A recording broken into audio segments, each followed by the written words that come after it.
Good morning, everyone. I hope you're enjoying the conference so far. We'd like to welcome you to today's session, What an IT Shop Can Do for Diversity, Equity, Inclusion, and Belonging at a University. Before we begin, I wanted to cover some housekeeping items. This session will be recorded. Please leave your cameras and microphones muted throughout the session. If you have any questions, please use the Q&A feature. We will get to as many of them as we can at the end of the session.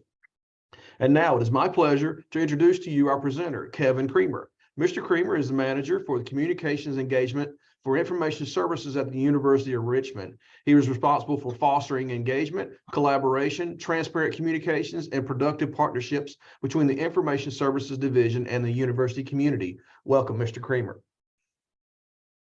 Thank you. The three of us are all from the IT division at a liberal arts college in Virginia, the University of Richmond. Bill Galaspie is our business intelligence specialist, and Andrea Zinksi is a senior programmer analyst. And as Stephen said, I am Kevin Creamer. I'm the manager for IT communications and engagement. And all three of us work in the 71-person information services division at the University of Richmond. Let me pull up our presentation. Hopefully you can see that now. So today we're going to talk about two things that Information Services has done regarding DEIB issues at the university. In both parts of the presentation, we're going to tell you what we did. At the end of each part of the presentation, as well as at the end of the whole thing, we invite your questions. If you hear something that interests you, you may want to ask us why we did that or how we did that. Please keep that in mind as we look forward to questions and comments that you might have to share them with everyone.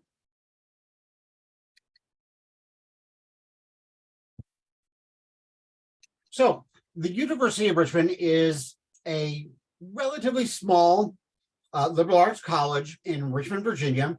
We have, according to Andrea, who knows the numbers, about 5,000 students overall there, about 3,000 of which are in our undergraduate day programs. And the IT division, which is known as Information Services, so I hope I don't do this too much going back and forth between IT and IS, but they mean the same things. But Information Services is the central IT provider for resources and services. So everything from network to the technologies that's in classrooms, to the projectors, the systems that control multimedia in a classroom and so forth, straight down to high performance computing clusters that faculty and students are using to do research. So we do a lot there.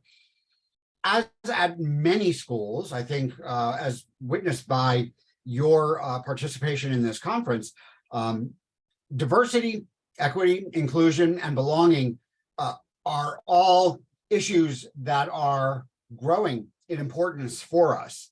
In fact, just this year, our president, Dr. Halleck, shared 5 guiding lights, is what he called them, but they're just ideas, aspirations that he'd like the university to focus on. And one of them right there at the top is belonging, which I think comes if you do the other 3, but not necessarily. So that's just a little bit about diversity at URI and at Information Services. Now let me talk a bit about what is now known as intersections. The weekly conversations about culture that are now known as intersections actually started in August 2017.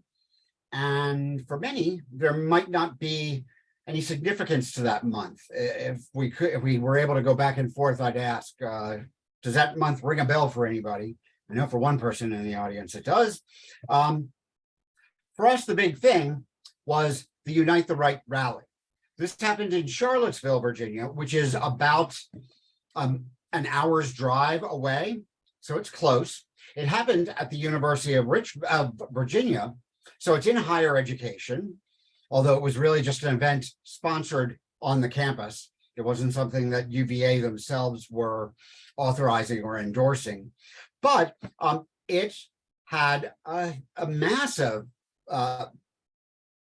showing on the media as people looked at both the protesters themselves, as we're seeing here, but even greater, the counter protesters. And of course, if you do remember, there was actually a woman who was killed during the protests against the Unite the Right rally. Several members of the information services staff started having conversations in the hallways about all this, and even office discussions about the rally and the tragic events surrounding the event. Keith W. McIntosh, also known as Mac, I think we'll call him Mac for the rest of the hour. He is the Vice President for Information Services and our CIO, which is the Chief Information Officer. There's very little IT in this conversation, so that may be as much as we throw at you today. Mac convened weekly race and racism discussions and modeled them after similar discussions that he had participated in at his previous institution, Ithaca, back in 2015. One of the first things that they did in the first meeting was develop ground rules for how they would communicate with each other with respect. The idea here behind the conversations was to have an opportunity for all perspectives to come together to try and understand one another, and to come to terms with difference as it exists among us. The group decided to limit attendance to information services staff only for reasons of privacy, trust, and familiarity. Attendance has always been optional, but a core group of about a dozen participants gathered weekly on Wednesdays from noon to 1 p.m. Through December 2017, MAC facilitated the weekly topical conversations. One conversation focused on the essay, Getting Comfortable with the Uncomfortable, by Dr. Beliza Gonzalez. The goals of the group were to introduce topics of common interest and build awareness about differences, to understand their own biases, and to build confidence and capability to engage others in an inclusive and respectful way. Beginning in January 2018, the group selected topics for each week, with different participants leading conversations. Guest speakers were invited to talk to the group, including Dr. Laurinette Lee, Dr. Thad Williamson, Dr. Ed Ayers, former president of the University of Richmond, and Dr. Glyn Hughes. All of them are associated with the University of Richmond. The group took time also to read and discuss books. The first book was one called Overcoming Bias by Tiffany Jana, and it was followed by a visit by Ms. Jana to the group. In the fall of 2018, the group read Why Are All the Black Kids Sitting Together in the Cafeteria by Dr. Beverly Daniel Tatum. Dr. Tatum was one of that year's Sharp Series speakers, which is an event we have every year at the University of Richmond, and she agreed to meet with the group offline to discuss her book. The group also watched the movie Crash and spent a couple of weeks discussing it. Throughout the book discussion lunches, other topics were planned for discussion. These included topics like privilege, welfare culture and entitlements, microaggressions, Me Too, and more. In the fall of 2018, as we were getting into our second year, the group opened participation to other members of the university community. The group now welcomes faculty, staff, and students to the weekly meetings on Wednesdays at noon. As the calendar year came to an end, the group discussed renaming the Race and Racism group into a larger discussion of the other isms. The group is now called Intersections. And then COVID hit. I think everybody had, long period where we were not working around our offices like we used to. And at the University of Richmond, as at many different places of work, we turned to Zoom as a way of holding meetings that we needed to have. And that included the intersections meetings as they would come. While this was going on, while we were continuing to have virtual intersections conversations, more intersections groups started popping up. People who had attended our group meetings said they wanted to create something like that back in their divisions. So advancement, which is the fundraising division on campus, we actually had a person who had been attending regularly with us. And in addition to staying with us, she went back and started a discussion group on these same kinds of issues among advancement folks. And oftentimes these conversations do seem to need a little time with just a small group before you're ready to have a conversation with a larger group that you may not know everyone in very well. There's also a student group. We had a couple of students who would come to the meetings, and they turned around and created a student version of intersection. So I think that was really neat. There was some criticism. There was a sense that over time, the conversations started to feel like they were coming from a liberal point of view, with little tolerance among participants for alternate or conservative points of view. I actually spoke with Mac, who had started the whole thing, and he and I consciously began making efforts to introduce different points of view, because we didn't know whether or not someone who felt a different way about an issue was necessarily going to show up in any given week. But that was one of the things that we did to try and make sure that we were having full discussions and that we were trying to understand the issues from all sides. As far as books and films go, the books here, some of the books that we've read are listed along the left side of the slide, and some of the movies we watched are on the right.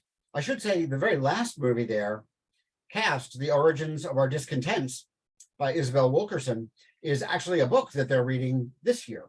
So that is a double dip that we're getting both. Discussion topics. I'm not going to read all of these, but I thought it might be interesting for those of you to get a look at what kinds of topics we brought up. This is just a sample. I pulled them from across the years of intersections or race and racism conversations. You may remember some of them. Colin Kaepernick's Take a Knee movement. And other things are really recognizing your own bias, which is, again, the opening session today was about unconscious bias. So we've talked about that kind of thing as well. So at this point, I'd like to take any questions or hear any comments that you may have. And I guess I will take us out of presentation mode for just a moment here so that we can see the folks here. Hi, Mr. Kramer. I'm not seeing any questions in the Q&A, but just to remind everyone that if you do have a question, if you'll post it in the Q&A, we'll be able to get to it. That's great. And we will have a question and answer and discussion. We want to hear comments as much as we hear the questions. We will be doing that after everything. So if you have an idea that you'd like to bring up, you can save it until we get to the very end of the presentation. But I do hope you have some questions. Oh, well, there's one. We have a question from the audience. How do you determine the topics you discuss in intersections? It's actually a very good question. We do it as a group. There is a list that we keep in a common file directory that people can look at and add topics to. We also, during intersections meetings, have conversations about what those possibilities may be. and we just listen for everything. And ultimately we get more topics than we actually have Wednesdays in a year. And we have to do some culling to figure that out. The other thing that's probably worth mentioning is everybody who attends intersections is welcome and encouraged actually to present. This is not, Mac brought us together, but he will do his fair share of sessions that he hosts. But we are always recruiting people from among the group to participate and actually do the prep. So I don't know if you saw on the list I showed a little bit ago, one of the sessions was about Antifa. I actually did that, and I had a very interesting time doing that. So another question here, does the CIO continue to facilitate the group? Have there been issues or concerns about power differentials in terms of having the VP leading the group? Really good questions. Yes, Mac is still involved, and he and Melody, who works also in the IT division, take care of all the logistics about setting up the calendar and making sure that we do have topics and that people have said yes to facilitating the conversations and things like that. But other than that, Mac just welcomes people in and maybe does some closing comments or talks about what's coming up in sessions. His influence is, in my opinion, just as much as anybody else. He certainly doesn't silence or stifle conversation by bringing up a particular point of view. In fact, he and I have worked in some sessions to kind of push everybody the other way, so that we were really trying to give fair view to opposing points of view. Yeah, so I think that's the questions for right now. All right, I'm going to start the presentation up again, and at this point, hold on, I have to put it into presentation mode.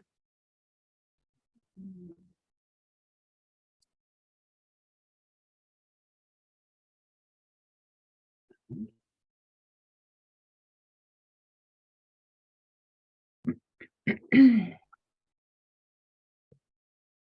like to turn it over now to Andrea Zinksi and Bill Galaspie. Hi, everyone. My name is Andrea Zinski, and along with Bill, I will be speaking to you about how we created the DEIB committee.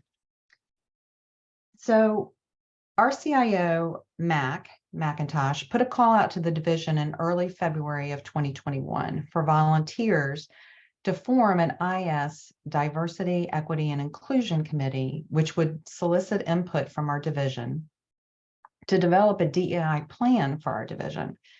This committee work was expected to last 4 to 8 weeks. 7 IS staff members, including Bill and myself, volunteered to form this committee and began the work of putting together the DEI plan for the division.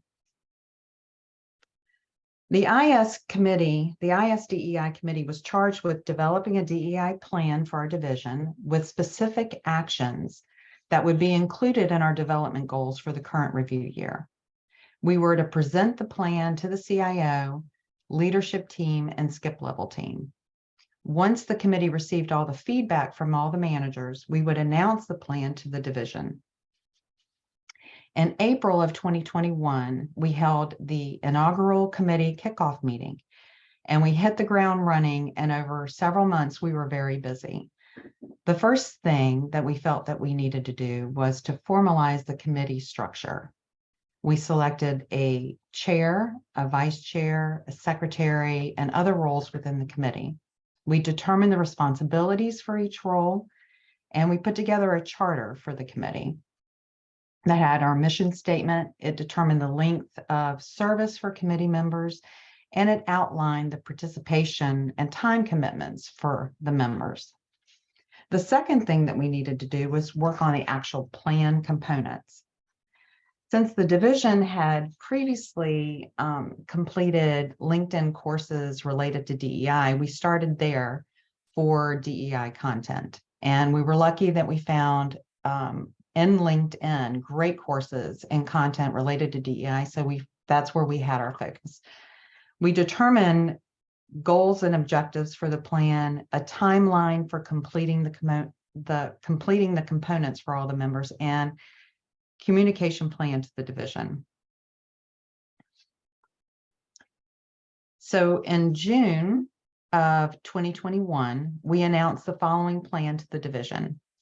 The required components were that the staff had to complete 2 LinkedIn courses related to DEI out of a possible of 21 that the committee came up with. The lengths of the courses ranged anywhere from 15 minutes to over an hour. The 2 courses needed to be completed by the end of the current review year. The staff were also required to attend quarterly IS division meetings that focused on DEI, which the committee would put together. Usually those meetings would last anywhere from an hour to an hour and a half. They were also required to attend an annual IS DEI workshop. Workshops would be a little bit longer, usually running anywhere from 2 to 4 hours. Lunch would be included. And since the committee did not have the knowledge or expertise in DEI material, we decided we would leverage on-campus resources, that being HR, and bring in guest facilitators to organize group workshop activities. Optionally, staff were asked to commit, along with the DEI committee, to our collective diversity, equity, and inclusion efforts within the division. So this screenshot is from our ISDEI website, where we provide the links and information to our DEI plan components.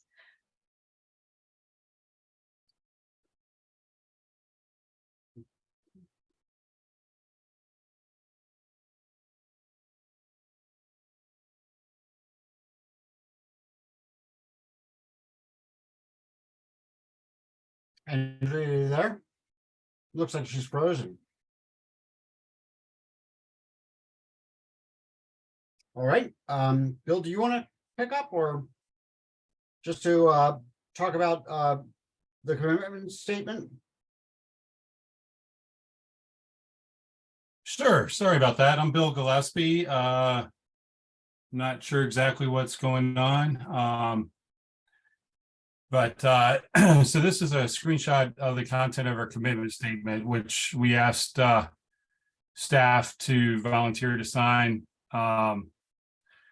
and by adding their names to the box note that we provided. The folks who signed the statement are committing to help promote and foster a diverse, equitable, and inclusive workspace in which all staff members feel included, respected, safe, and valued.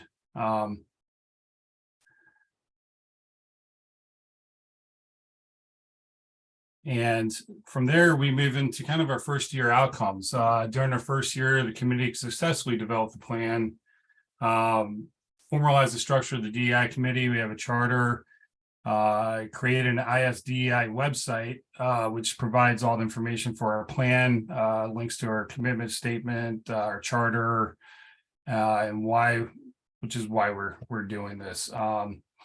We successfully planned and executed 2 division meetings, Women in IT in July of 2021 and Ageism in IT in November.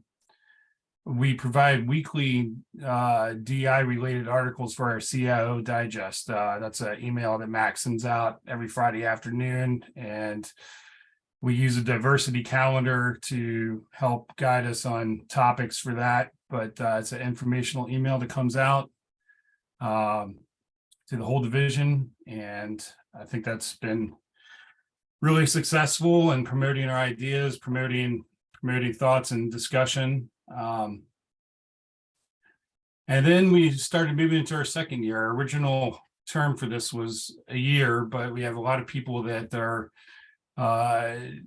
really into promoting DEIB related issues and content to our staff. So moving into our second year, the committee, we tried to set it up for further success by continuing with the plan that we created in our first year, with slight updates by adding additional courses and LinkedIn learning paths. We've asked for new volunteers to bring more diversity to the committee and allow people to roll off after their year-long commitment.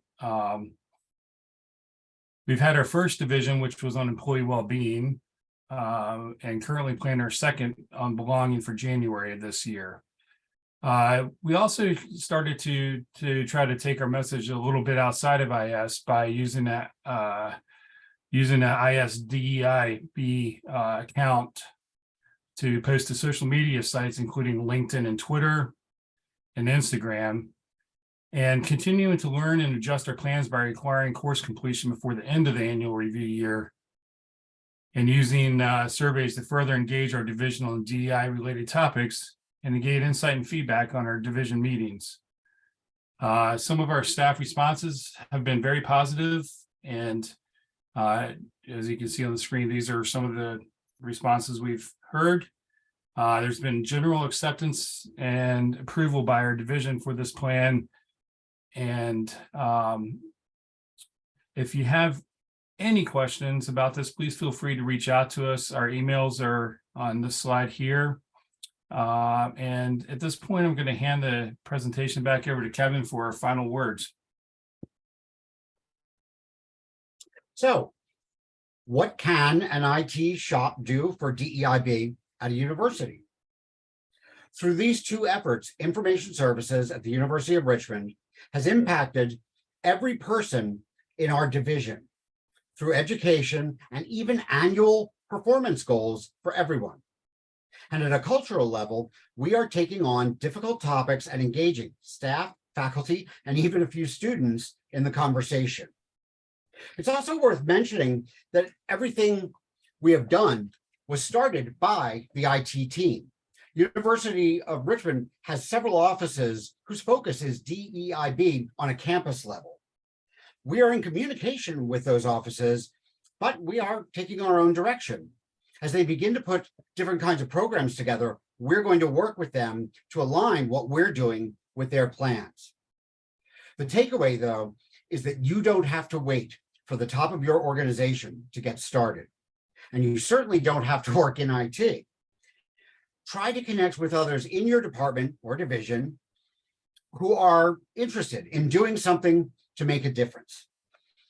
I will say that in order to establish DEIB educational requirements for every member of the IT division, we did need the buy-in of the IT leadership team, and especially our VP and CIO, Mac. In fact, neither of these efforts would ever have happened if it weren't for the leadership of our CIO, Keith W. McIntosh. Mac was honored at a national level for his DEI efforts at last week's EDUCAUSE annual conference. So now we would like to open it up for more questions about either part of this presentation or for your comments and thoughts. If you guys have good ideas for us to take back to Richmond, that would be very cool. We would be very happy to do that. And of course, you're sharing them with, we've got almost 30 people in here. So lots of people could take this information. Kevin, it looks like we have a few questions in the Q&A section. Why don't you take the first one there? Okay, so first question is, what was your budget for the IS-DEIB committee and subsequent work? There really was no budget. This was a volunteer effort. And we had zero budget. So it was a volunteer effort. We went with $0 for our budget. Yeah, in whatever cases that we had, like for our annual workshop, we ordered box lunches that came out of the IS. That there was a IS budget or a piece of it that we could kind of pull that monies from. So the next question looks like it's another one for the committee. What advice would you have for others setting up and maintaining a DEIB committee? What advice? Expect to expect to spend time on the committee, and on all of the work that goes into putting together a plan, to putting together weekly CIO digest input. I mean, there was a lot of work, especially in the first year that we went through, and just getting things set up, and just getting our legs under us as far as getting the committee off and running. So expect that first year to be probably the most time-consuming year for the committee. And hopefully, if you did a good job in the first year, and your subsequent years should be a little less intense. I agree. The next question can go to any of us. I guess I'll grab it first, and if you guys want to add on, please do. What is something you wish you would have known at the beginning of the journey? At the beginning for me, and I think all of us are going to speak to this kind of in a personal way, but and specifically about the race and racism later intersections discussion group, I just wasn't sure how many people would really come together and honestly and deeply engage in looking at difficult conversations from multiple points of view, including ones that we don't necessarily agree with, but we're probably better off understanding. You guys, any thoughts? Something that I wish I had known at the beginning of the journey. I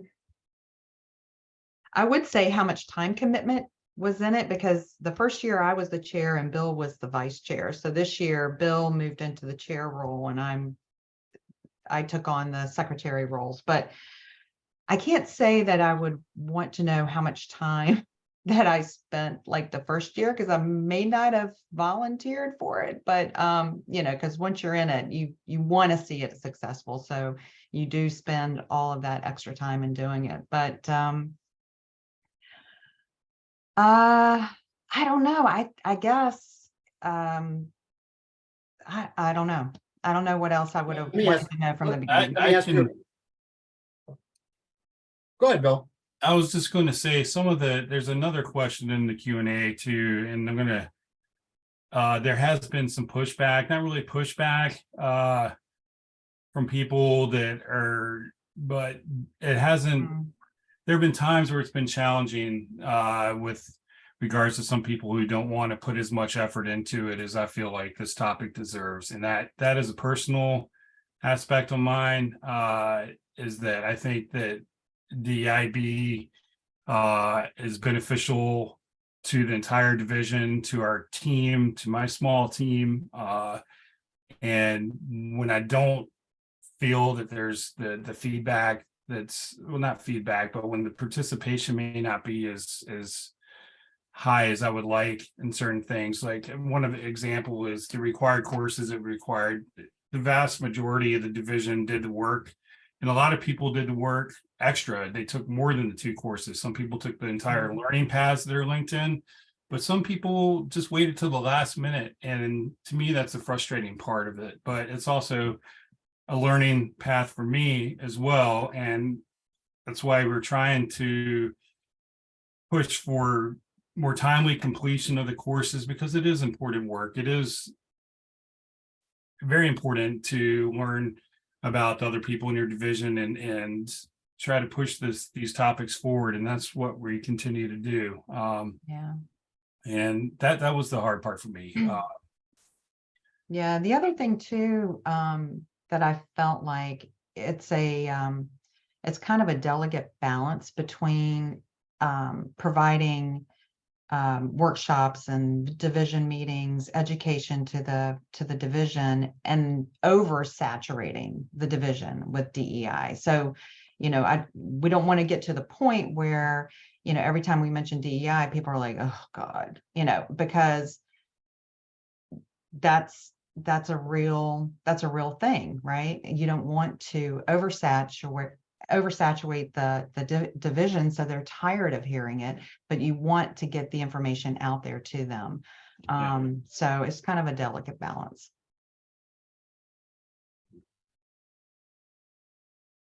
And the other part of this question too from Karen was, have other divisions started similar initiatives? I believe so. And I'm not sure exactly what those divisions are. Kevin, I don't know if you can answer that. I think or Rec and Andrea. Wellness had one. I mean, a little bit, but actually, I think before us. And I think there was another area that had. Like advancement, perhaps, Yeah. did as well. So yes, I think that our initiatives are, there is a DEI team at the university, and I think that our efforts closely tie in with theirs. I hope I answered your question, Karen. That's Joyce Landreth. Hello, Joyce. She is asking whether we have considered presenting at ACCS, which is a Virginia IT higher ed group. Well, we have now. I clicked on the link, and if I can drag Andrea and Bill along and we can do it again, we will do that again. Joyce mentions that she met Mac at EDUCAUSE years ago, and that she had presented with him at ACCS, and I've actually presented there before myself. It's actually a nice group. You said it started out just for the IS team, which would be intersections. Has this expanded to include other departments now that it has gone into multiple years? We did open up the intersections to people from all over campus, and people from all over campus come, including students and things like that. With regard to what the DEIB committee is doing, though, that's just within the IS division. They are sharing some of the messages, as Bill was talking about, the social media, where we're celebrating different things about the different cultures and things. Those go out via social media, but we're not implementing any kind of education effort for other parts of the institution. We're just doing what we feel is right for us. And again, if the university puts together something more formalized and that's structured across the whole campus, we'll definitely work with that. Okay. An anonymous person asks, are your DEIB responsibilities written into your job descriptions? No. Nope. They are a part of our development plan, though. But as far as job description, no. Yeah, and just volunteer your time. Mhm. your participation in the committee is not in any plan or requirement. That's, you volunteer, right? And you're saying that's not a little bit of your time. So that's something that each of you has made. And, you know, to the extent that it's difficult to prepare to talk with people for an hour about topics, which is what goes on in intersections every week. You know, you're not the one doing it every week, but it's nice. We've got a dozen or more people who are sharing the load. And that makes it not be too big of a thing, but none of this is a job requirement for any of us. Your somebody writes, your IS department is enviously large. Any recommendation for small 12 staff IS IT departments, please?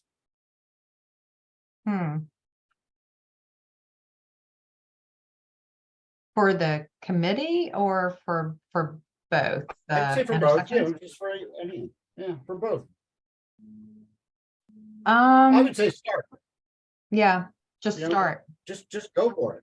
Start at a level that you can do. Maybe, you know, if you're thinking about maybe starting with the conversations. I mean, we started those in 2017 because of an event that happened in our country. And it wasn't until what, 21, that the DEIB committee, which brought specific performance requirements with it, came along. So I think you start small, start slow. Don't meet every week, meet once a month or something like that. That's Yeah. not a crushing burden on everyone. Right, And, just keep it casual and just see what kind of, participation and response, since you have a smaller, IT department. Sorry, it's 12. I mean, I'm sure they're all awesome, but yeah.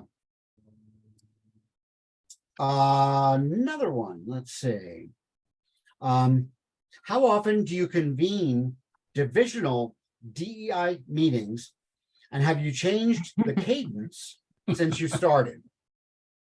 So we started with a very, now I think back, it's like, what were we thinking? A very aggressive, like quarterly division meetings, one annual workshop. And I think since the beginning, we found that is way too aggressive for the committee to even put together. So we have successfully done at least 2 division meetings and 1 workshop a year. So that was the first year. And the second year, we've already successfully done 1 division meeting, and we have the other planned for January. So, and yeah, I think my recommendation to the committee, as I roll off, will be, changing the charter. So accordingly. Yeah, because it takes a lot of effort, because our divisional meetings, we've had people from other divisions in the university to help present. We've brought people in from other universities, and trying to line people up to help us with these has proven to be a very time staking process, especially this summer with COVID. Half of the people that were set to help us had COVID at certain points in time, vacations, all those other things you have to take into consideration. So I think our goal was very aggressive at the beginning, and I agree 100%. And that's why I think we are going to change the names from quarterly division meetings to just division meetings moving forward, and trying to do 2 to 3 a year, including the workshop. So Karen asked, yeah, do you want to go? Yeah. What's next? Are there other DEIB initiatives on the horizon for IS? And I guess you're speaking to other than this committee, maybe, and intersections. So I'm not aware of anything in the works, but I wouldn't be surprised. So. Yeah, I would say that at this point, the upper levels of the administration is actually beginning to really pull together in some specific directions. I mentioned it just in passing earlier, but our president, it's not a strategic plan, at least not yet, but he's got kind of these 5 guiding lights, 5 principles or ideas that he wants to unite the community of students, faculty, and staff together on. And one of those elements, one of those lights, is belonging. I do think more is going to come from that. And as a division, IS will be actively participating in those things. So I think that what we're going to start seeing are broader university things, in addition to the efforts that we've already had underway for a couple of years here.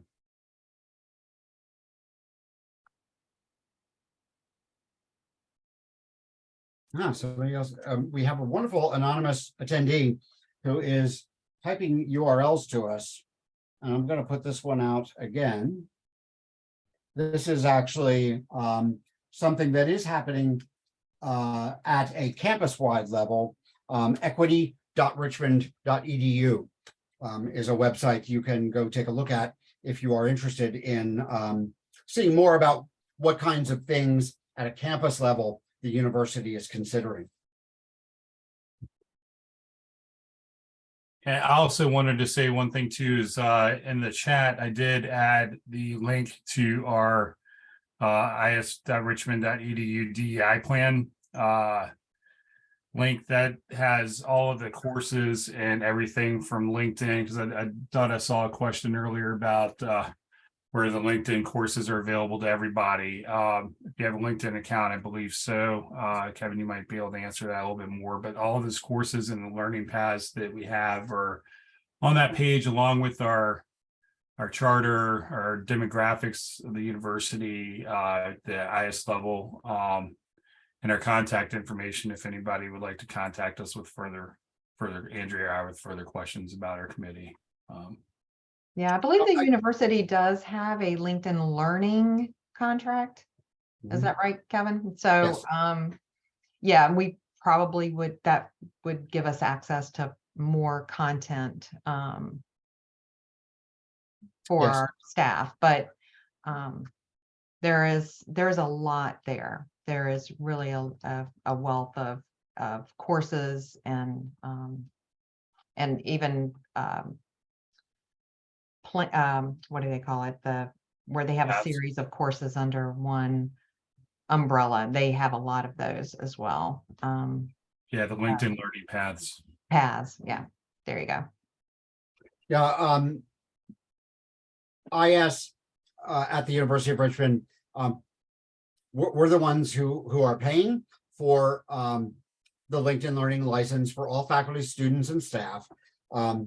My rough guess is that I won't say every institution, but I think there are lots of institutions of higher education, and I don't mean to not speak to the other kinds of areas that are here, K-12 and so forth. But if you're involved in education, there may be a good chance that your institution does have LinkedIn Learning. You don't have to own it to go harvest a bunch of links that are interesting. And you certainly don't have to do that all over again. You can steal everything on the DEI committee's website. The links would update to be whatever you need them to be. But as far as finding courses, our folks on the committee have already done, I think, a very good job. And they do keep up with new courses as they come out. So each year we're adding newer and newer courses as we go. Yeah. We have another question from Joyce. Would one of you consider coming to our Virginia Tech IT Diversity Committee meetings and talk us through your path and resources? Sure.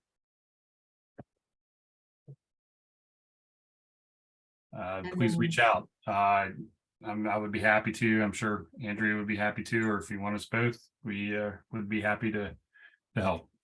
Sure. I'll go too. Is your division the only division with a DEIB committee at Richmond? To my knowledge, yeah. I mean, there's a couple of other areas that I know have done similar DEI education related stuff, but I think we're the only one that has like a formal DEIB committee that I'm aware of. I will say one other thing that we haven't mentioned. Talk to somebody, whoever you feel is the right person or the most approachable person in your human resource department. They also are very interested in these issues. As it turns out at Richmond, they have a portal where lots of things like performance reviews and such go on. It also has learning content that is not LinkedIn Learning content. So there are possibilities for including even more resources that are there. But they will also work with you to try and help make things come together. Maybe they know a resource for a particular topic that you want to focus on in either a workshop or in a lunchtime session. They're there to help, and depending on again just how well you know people, just go in and do a cold call. They will find somebody probably who will be interested personally in working with you. Well, thank you very much for your time today. We appreciate you guys coming in. There's lots of really good questions. they got answered. The only thing I would add is so I know where we are here at Rowan-Cabarrus Community College. We're a smaller college than the University of Richmond, and our diversity and inclusion committee is comprised of members from all areas of the college. So we come together, we celebrate our differences, and we actually have the opportunity to work with individuals that we may not have, our paths may have crossed otherwise. So it's a really good thing for college and college inclusion in it. Well, we thank you guys for joining us today. I hope you've enjoyed what an IT shop can do for DEIB at a university session. We'll hope you enjoy the remainder of the conference. And just remember, we have a noon session coming on, a lunch session called One Voice. If you'll go back to the lobby, you can see and join any and all of our sessions we have going on currently. We hope you have a great day. Thank you, everybody. Thank you.